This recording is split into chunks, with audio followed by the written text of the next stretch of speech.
ಅಷ್ಟಕ್ಕೂ ಆ ಜಾಬ್ಗೆ ಓಪನಿಂಗ್ಸೇ ಇಲ್ಲ ಅಂದ್ಮೇಲೆ ಆ ಜಾಬ್ಗೆ ಹೇಗ್ ಲಂಚ ಕೊಡ್ತಾರೆ ಸರ್?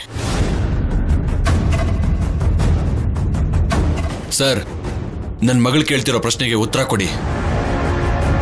ಅವ್ರ ಕಂಪ್ಲೇಂಟ್ ಪ್ರಕಾರ ನಮ್ಮ ಶೌರ್ಯನ ನೀವು ಅರೆಸ್ಟ್ ಮಾಡಬೇಕು ಅನ್ಕೊಂಡ್ರೆ ಅಷ್ಟಕ್ಕೂ ಡ್ರೈವರ್ ಪೋಸ್ಟ್ಗೆ ನೋಟಿಫಿಕೇಶನ್ ಇಲ್ದಿರುವಾಗ ಲಂಚ ಕೊಡೋದು ತಪ್ಪೇ ಅಲ್ವಾ? ಅವರು ಬೇಕು ಅಂತ ನನ್ನ ಗಂಡನ ಮೇಲೆ ನಿಮ್ಮ ಹತ್ರ ಕಂಪ್ಲೇಂಟ್ ಕೊಟ್ರು. ಇದು ಅವ್ರ ಮೇಲೆ ನಡೆದಿರೋ ಕುತಂತ್ರ ಅಷ್ಟೇ.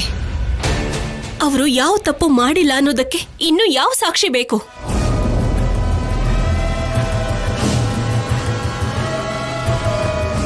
ಸಾರಿ ಆಫೀಸರ್, ನಿಮ್ ಮಿಸ್ಸಸ್ ಹೇಳ್ತಾ ಇರೋದ್ರಲ್ಲಿ ನ್ಯಾಯ ಇದೆ. ಅವ್ರು ಕೊಟ್ಟ ಕಂಪ್ಲೇಂಟ್ ಆಧಾರದ ಮೇಲೆ ನಿಮ್ಮ ಮೇಲೆ ನಾವು ಆಕ್ಷನ್ ತಗೊಂಡ್ವಿ. ಅಷ್ಟಕ್ಕೂ ಆ ಜಾಬ್ ಬಗ್ಗೆ ನೋಟಿಫಿಕೇಶನ್ ಇಲ್ಲ ಅಂದ್ರೆ ನಾವು ಇನ್ನೊಂದ್ಸಲ ರಿವೆರಿಫಿಕೇಶನ್ ಮಾಡ್ತೀವಿ. ಈಗ ನೀವಿನ್ ಹೋಗ್ಬೋದು.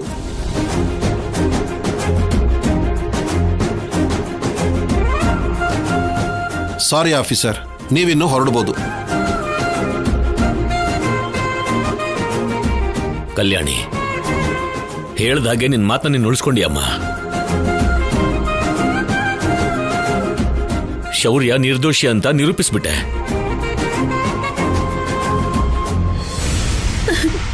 ಕಲ್ಯಾಣಿ, ಸೊಸೆ ಅಂದ್ರೆ ನಿನ್ ತರನೇ ಇರ್ಬೇಕು. ನಿನ್ನಿಂದಾನೆ ಇವತ್ತು ನನ್ ಮಗ ನಿರಪರಾಧಿ ಅಂತ ಅನ್ನಿಸ್ಕೊಂಡಿದ್ದು. ನನ್ ಬಂಗಾರ ಕಣೆ ನೀನು, ನನ್ ಮನೆ ದೀಪ ಕಣೆ ನೀನು.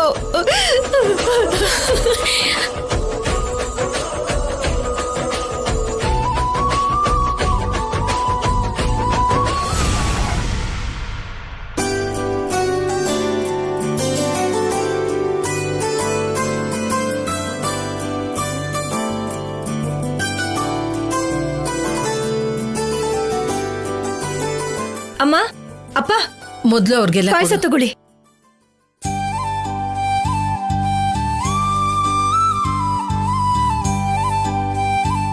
ಏನು ಅಂದ್ರೆ ಪಾಯಸ ತಗೊಳ್ರಿ. ಏನೇ ಅಡಿಗೆ ಮನೆ ಹೊಸ್ತಲೇ ತುಳಿದಿರೋಳ್ ನೀನು ಇದ್ದಕ್ಕಿದ್ದಾಗೆ ಪಾಯಸ ಮಾಡ್ಕೊಂಡ್ ಬಂದಿದ್ಯಾ? ಶೌರ್ಯ ನಿರಪರಾಧಿಯಾಗಿ ಆಚೆ ಬಂದಿದ್ದನಲ್ರಿ, ಆ ಸಂತೋಷಕ್ಕೆ ನನ್ ಕೈಯಾರೆ ಪಾಯಸ ಮಾಡ್ದೆ. ಹೋ,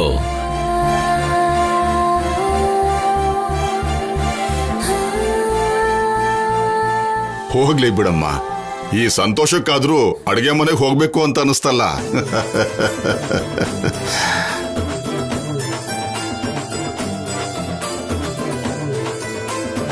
ನಾನು ಮಾಡಿದ್ದ ತಪ್ಪಿಗೆ ಅನ್ಯಾಯವಾಗಿ ಶೌರ್ಯ ಶಿಕ್ಷೆ ಅನುಭವಿಸ್ತಾನಲ್ಲ ಅಂತ ದುಃಖ ಪಡ್ತಿದ್ದೆ.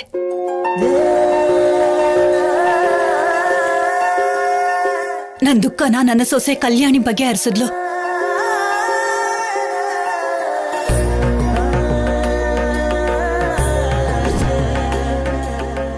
ನಿನ್ನ ಬಾಯಲ್ಲಿ ಕಲ್ಯಾಣಿ ನನ್ನ ಸೊಸೆ ಅನ್ನೋದನ್ನ ಕೇಳಿ ತುಂಬಾ ಸಂತೋಷ ಆಗ್ತಿದೆಮ್ಮ.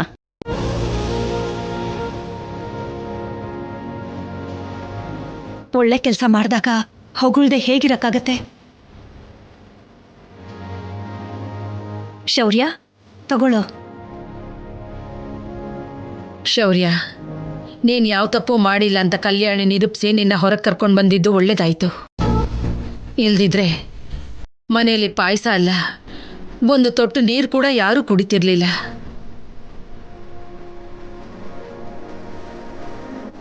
ಶೌರ್ಯ, ನಿನ್ಮೇಲೆ ಈ ತರ ಆರೋಪ ಬಂದಾಗಿಂದನು ನಿನ್ನನ್ನ ನಿರಪರಾಧಿ ಅಂತ ನಿರೂಪಿಸಿ ಆಚೆ ಕರ್ಕೊಂಡು ಬರೋದಕ್ಕೆ ತುಂಬಾ ಕಷ್ಟಪಟ್ಲು ಕಣೋ ಕಲ್ಯಾಣಿ.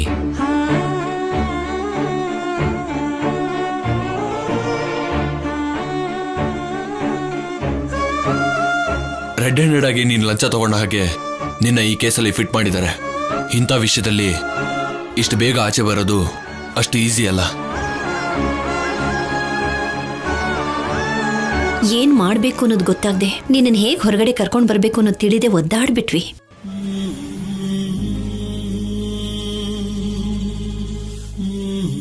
ಏನು ಮಾಡಕ್ಕಾಗಲ್ಲ ಅಂತ ಎಲ್ರೂ ಕೈ ಚೆಲ್ ಕೂತಾಗ ನನ್ ಸೊಸೆ ಮಾತ್ರ ಬುದ್ಧಿವಂತಿಕೆಯಿಂದ ನಿನ್ನನ್ನ ಹೊರಗಡೆ ಕರ್ಕೊಂಡ್ ಬಂದ್ಲು.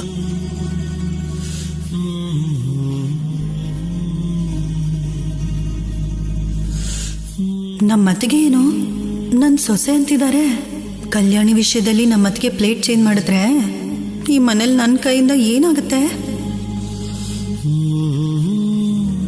ಇದ್ದಕ್ಕಿದ್ದ ಹಾಗೆ ಅವ್ರು ನನ್ನ ಅಪರಾಧಿ ಅಂತ ಹೇಳಿದ ಕೂಡಲೇ ನನಗೂ ಏನೂ ಅರ್ಥ ಆಗಲಿಲ್ಲ.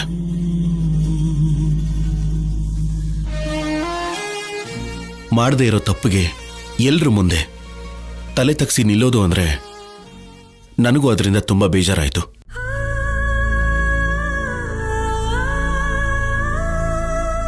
ಕಲ್ಯಾಣಿ ರಿಸ್ಕ್ ತಗೊಂಡು ಇದನ್ನೆಲ್ಲ ಮಾಡದೇ ಇದ್ದಿದ್ರೆ ನಾನು ಸಸ್ಪೆಂಡ್ ಆಗ್ತಿದ್ದೆ.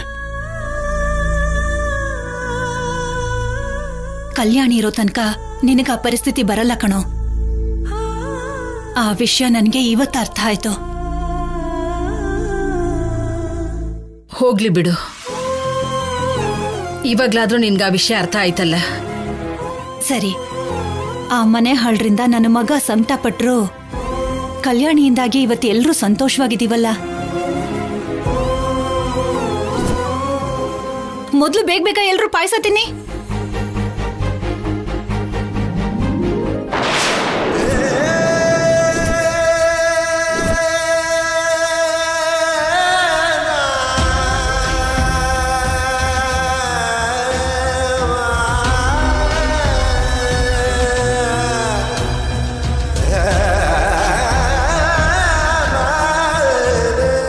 ಅದ್ಯಾಕತೆ ಎಲ್ಲರಿಗೂ ಕೊಟ್ಟು ಅಪ್ಪಂಗ್ ಮಾತ್ರ ಕೊಟ್ಟಿಲ್ಲ?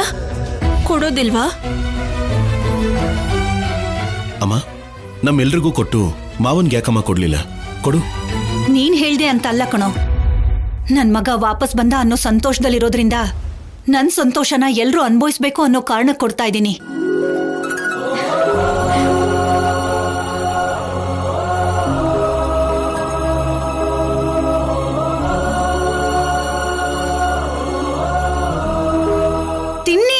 ತಗೋ, ನೀನ್ ಕೂಡ ತಿನ್ನು.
ಮಾಡಿದ್ದಕ್ಕೆ ಬೇಜಾರಾಗ್ಬೇಡಿ ಅಪ್ಪ. ಅವ್ರ ಮನ್ಸಲ್ಲಿರೋ ಪ್ರೀತಿ ಕೂಡ ಕೋಪ ಮಾಡ್ಕೊಂಡೇ ತೋರಿಸ್ತಾರೆ. ನನ್ನ ತಂಗಿ ಬಗ್ಗೆ ನನ್ಗೆ ಗೊತ್ತಿಲ್ವಾ ಅಮ್ಮ? ಅವಳ ಮಾತು ಸ್ವಲ್ಪ ಕಠೋರ ಆದ್ರೂ ಮನ್ಸು ಮಗು ತರ. ನನ್ನ ಪ್ರಾಣಕ್ಕಿಂತ ಹೆಚ್ಚಾಗಿ ಪ್ರೀತಿಸ್ತಿದ್ದ ನನ್ನ ತಂಗಿ ಇವತ್ತು ನನ್ನ ದ್ವೇಷ ಮಾಡ್ತಿದ್ದಾಳೆ ಅಂದ್ರೆ ಅದಕ್ಕೆಲ್ಲ ಕಾರಣ ನಾನೇ. ತಪ್ಪು ಮಾಡಿ ಅನುಪಮನಿಗೆ ಅನ್ಯಾಯ ಮಾಡಿದೆ ಅನ್ನೋ ಕೋಪ, ಮಾಡದೇ ಇರೋ ತಪ್ಪಿಗೆ ಜೈಲಲ್ಲಿ ಶಿಕ್ಷೆ ಅನುಭವಿಸಿದೆ. ಆದ್ರೆ ಮನೆಯವ್ರು ಕೊಡ್ತಿರೋ ಈ ಶಿಕ್ಷೆ ಯಾವಾಗ ಮುಗಿಯುತ್ತೋ ನನಗೆ ಅರ್ಥ ಆಗ್ತಿಲ್ಲ ಅಮ್ಮ. ಅಪ್ಪ, ನೀವು ಬೇಜಾರು ಮಾಡ್ಕೋಬೇಡಿ. ಬೇಜಾರಿಲ್ದೆ ಹೇಗಿರಕ್ಕಾಗತ್ತಮ್ಮ? ಖುಷಿಯಿಂದ ಮನೆಗೆ ಬಂದ್ರೆ ಅಮ್ಮನ ಪ್ರೀತಿ ಸಿಗ್ತಿಲ್ಲ. ನನ್ನ ತಂಗಿ ನಾನು ಮಾಡಿರೋ ತಪ್ಪನ್ನ ಕ್ಷಮಿಸ್ತಿಲ್ಲ. ಎಲ್ಲರೂ ನಿಮ್ ಜೊತೆ ಚೆನ್ನಾಗಿರೋ ಅಂತ ದಿನ ಆದಷ್ಟು ಬೇಗ ಬರತ್ತೆ. ಫೀಲ್ ಆಗ್ಬೇಡಿ ಅಪ್ಪ. ಆ ದಿನಕ್ಕೋಸ್ಕರ ಕಾಯ್ತಿರ್ತೀನಮ್ಮ. ನೀವು ಹೀಗೆ ಬೇಜಾರಾಗಿದ್ರೆ ನಂಗೆ ಕಷ್ಟ ಆಗುತ್ತೆಪ್ಪ.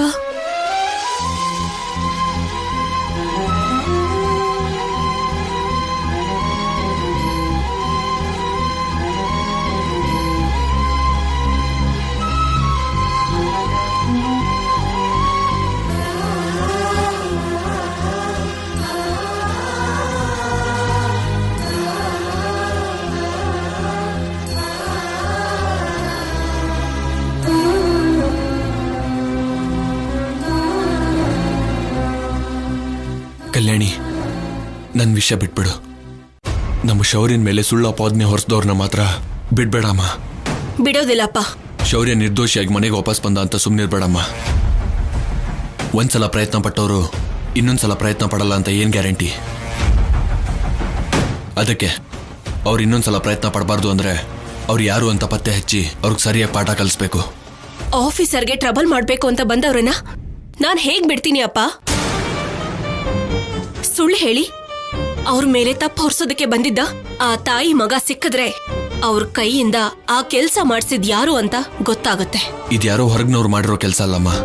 ನನಗೆ ಯಾಕೋ ಈ ಮನೇಲಿರೋ ಆ ಇಬ್ರು ಮಾಡಿರೋ ಕೆಲ್ಸ ಅನ್ನಿಸ್ತಿದೆ. ಈ ಮನೆ ಈ ಕುಟುಂಬನ ಹಾಳು ಮಾಡ್ಬೇಕು ಅನ್ಕೊಂಡವ್ರನ್ನ ಕರ್ಕೊಂಡ್ಬಂದು ಮನೇಲಿ ಕೂರಿಸಿದ್ದಾರೆ. ಅವ್ರ ಮೇಲೆ ಅನುಮಾನ ಬರಬಾರ್ದು ಅಂತ ಹೊರಗಡೆ ಅವ್ರ ಸಹಾಯದಿಂದ ಇದನ್ನೆಲ್ಲ ಮಾಡಿಸ್ತಿದ್ದಾರೆ ಅನಿಸ್ತಿದೆ. ಆ ಅನುಮಾನ ನನಗೂ ಇದೆ ಅಪ್ಪ. ಆದ್ರೆ ಅವರೇ ಮಾಡಿದ್ದಾರೆ ಅನ್ನೋದಕ್ಕೆ ಸಾಕ್ಷಿ ಇಲ್ದೆ ನಾವೇನು ಮಾಡೋದಕ್ಕಾಗಲ್ಲ. ಆ ಸಾಕ್ಷಿಗೋಸ್ಕರನೇ ಕಾಯ್ತಾ ಇದ್ದೀನಿ. ಸಿಕ್ಕಿದ ದಿನ ತೋರಿಸ್ತೇನೆ ಅವರಿಗೆ ನಾನು ಯಾರು ಅಂತ.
ಕಲ್ಯಾಣಿ, ಏನಿದು?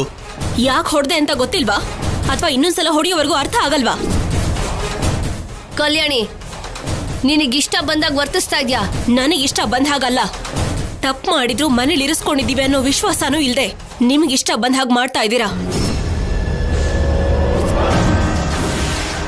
ಮಾಡದೇ ಇರೋ ತಪ್ಪನ್ನ ಆಫೀಸರ್ ಮೇಲೆ ಎತ್ತ ಹಾಕಿ ಅವ್ರನ್ನ ಸಸ್ಪೆಂಡ್ ಮಾಡಿಸ್ಬೇಕು ಅಂತ ನೋಡ್ತೀರಾ? ಜನಗಳ ಮುಂದೆ ಅವಮಾನ ಮಾಡ್ಬೇಕು ಅಂತ ನೋಡ್ತೀರಾ?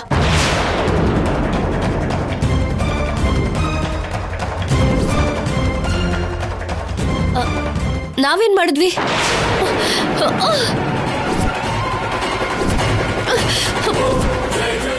ಏನ್ ಮಾಡಿದ್ವಿ ಅಂತ ಮತ್ತೆ ಮತ್ತೆ ಕೇಳಿದ್ರೆ ಪ್ರಾಣ ತೆಗೆದು ಬಿಡ್ತೀನಿ. ಯಾಕೆ? ನೀವ್ ಹೇಳಿಲ್ಲ ಅಂದ್ರೆ ನನಗೆ ಗೊತ್ತಾಗಲ್ಲ ಅನ್ಕೊಂಡಿದ್ದೀರಾ? ಈ ಮನೆಯಲ್ಲಿ ಯಾರಿಗಾದ್ರೂ ಏನಾದ್ರೂ ಸಮಸ್ಯೆ ಆಗುತ್ತೆ ಅಂತ ಅಂದ್ರೆ ಅದಕ್ಕೆ ಕಾರಣ ನೀವಿಬ್ರೇ ಆಗಿರ್ತೀರಾ. ಅದು ಈಗಷ್ಟೇ ಅಲ್ಲ, ಯಾವಾಗಿಂದನೂ ಅಷ್ಟೇ. ಬದಲಾಗಿದ್ದೀರಾ, ಒಳ್ಳೆಯವರಾಗಿದ್ದೀರಾ ಅಂತ ನಮ್ಮ ಮನೆಯವರು ಕಣ್ಣು ಮುಚ್ಕೊಂಡು ನಂಬಿದ್ರು. ಅದು ಅವ್ರು ಮಾಡಿದ ತಪ್ಪು. ಅದಕ್ಕೆ ಅಲ್ವಾ ನೀವ್ ಹೀಗ್ ಮಾಡ್ತಾ ಇರೋದು? ನಮ್ ಪಾಡಿಗೆ ನಾವು ಮನೇಲಿದ್ರೆ ನಾವೇ ಏನೋ ಮಾಡಿದೀವಿ ಅಂತಿದ್ಯಾ? ನಿನ್ನ ಹತ್ರ ಏನ್ ಆಧಾರ ಇದೆ ನಮ್ಮೇಲೆ ಹತ್ರ ಹೇಳೋದಕ್ಕೆ? ಆಧಾರ? ಆ ಆಧಾರ ಇಲ್ಲ ಅನ್ನೋ ಒಂದೇ ಒಂದ್ ಕಾರಣಕ್ಕೆ ನೀವಿನ್ನೂ ಬದುಕಿದ್ದೀರಾ. ಕೇವಲ ಅನುಮಾನ ಬಂದಿದ್ದಕ್ಕೆ ನೀನ್ ಕುತ್ಕೆ ಕೈ ಹಾಕಿದ್ದೀನಿ. ಅದೇ ಇದ್ರ ಹಿಂದೆ ನೀವಿಬ್ರು ಇದ್ದೀರಾ ಅಂತ ಕನ್ಫರ್ಮ್ ಏನಾದ್ರೂ ಆದ್ರೆ ನಿಮ್ ಪ್ರಾಣ ತೆಗೆಯೋಳು ನಾನೇ ಆಗಿರ್ತೀನಿ.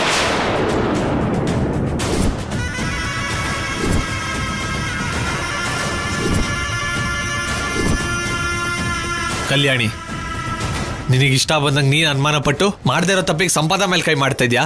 ಅನುಮಾನ ಅಲ್ಲ, ನನ್ ಮನ್ಸು ಹೇಳ್ತಾ ಇದೆ ಅದೇ ನಿಜ ಅಂತ. ಆದ್ರೆ 4 ಜನದ ಮುಂದೆ ಬೈಬೇಕು, ಹೊಡಿಬೇಕು ಅಂದ್ರೆ ಅವರಿಗೆ ಆಧಾರ ಕೊಡ್ಬೇಕು ಅಂತ ಇಲ್ಲಿಗೆ ಬಂದು ನಿಮ್ಗೆ ಹೊಡೆದಿದ್ದು. ಅದೇ ಆಧಾರ ಇದ್ದಿದ್ರೆ ನಿನ್ ಜುಟ್ಟು ಹಿಡ್ದು ಎಲ್ಲರ ಮುಂದೆ ಎಳ್ಕೊಂಡ್ ಬಂದು ನರಕ ತೋರಿಸ್ತಾ ಇದ್ದೆ.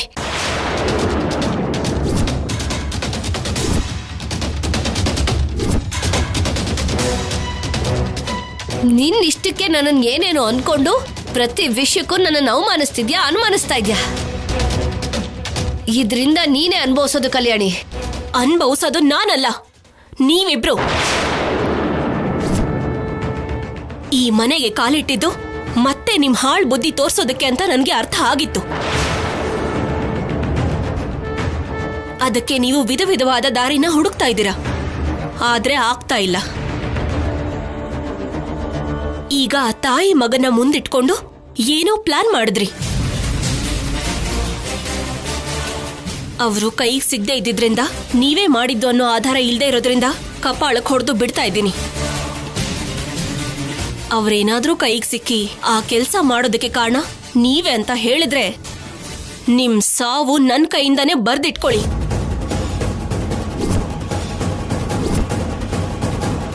ನನಗೇನೇ ಮಾಡಿದ್ರು ಸಹಿಸ್ಕೊಂಡೆ. ಆದ್ರೆ ನನ್ನ ಆಫೀಸರ್ ವಿಷಯಕ್ಕೇನಾದ್ರೂ ಬಂದ್ರೆ ಯಾರು ಅನ್ನೋದು ನೋಡೋದಿಲ್ಲ. ಇಬ್ರನ್ನು ಈ ಮನೇಲೆ ಸಮಾಧಿ ಮಾಡ್ಬಿಡ್ತೀನಿ.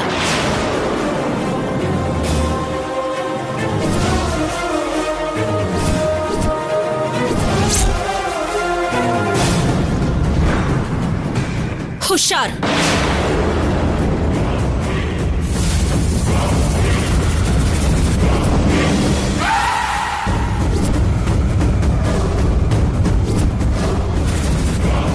ಸ್ಯಾಮ್,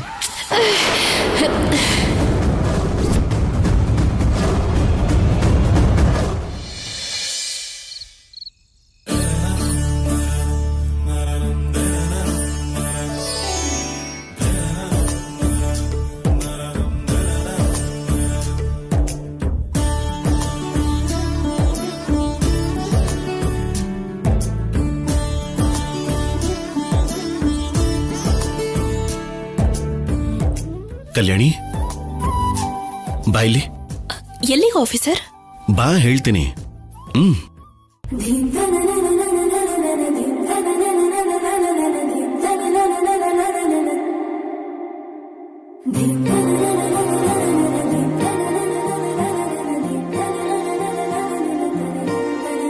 ಹೇಳಿ ಆಫೀಸರ್. ಹೇಳೋದಕ್ಕಲ್ಲ, ತೋರ್ಸೋದಕ್ಕೋಸ್ಕರ ಕರ್ಕೊಂಡು ಬಂದಿದ್ದೀನಿ. ಏನದು? ನನ್ನ ಮನ್ಸಲ್ಲಿರೋ ಪ್ರೀತಿನ. ನನಗ್ ನಿಮ್ ಪ್ರೀತಿನ ಹೊಸದಾಗಿ ತೋರಿಸ್ಬೇಕಾ? ಹೌದು. ನಾನಿವತ್ತು ಹೊರಗಡೆ ಬಂದಿದ್ದೀನಿ ಅಂದ್ರೆ ಅದಕ್ಕೆ ಕಾರಣ ನೀನು. ಅದಕ್ಕೆ ನಿನ್ನ ಮೇಲೆ ನನಗಿರೋ ಆಕಾಶದಷ್ಟು ಪ್ರೀತಿನ ಆಕಾಶದಲ್ಲೇ ತೋರಿಸ್ತೀನಿ. ಅರ್ಥ ಆಗ್ಲಿಲ್ಲ ಅಲ್ವಾ? ನೀನ್ ಕಣ್ಮುಚ್ಕೋ. ಯಾಕೆ? ಹೇಳ್ತೀನಿ, ಮುಚ್ಕೋ. ನಾನು ಕಣ್ಣು ಬಿಡು ಅಂತ ಹೇಳೋವರೆಗೂ ಬಿಡೋ ಹಾಗಿಲ್ಲ.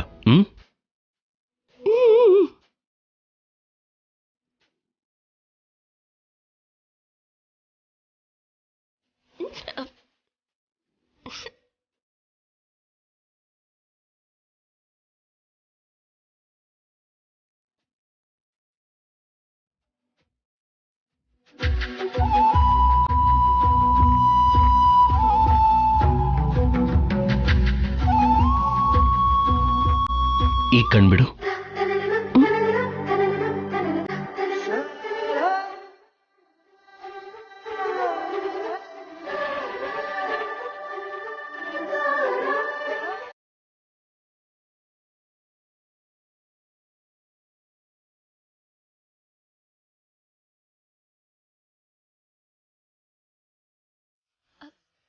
ಏನಿದು ಆಫೀಸರ್?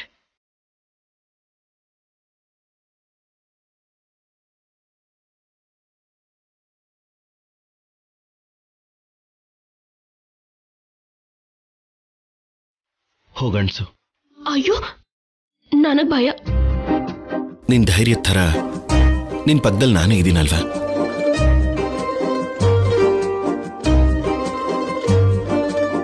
ಹೋಗಣ್ಸು.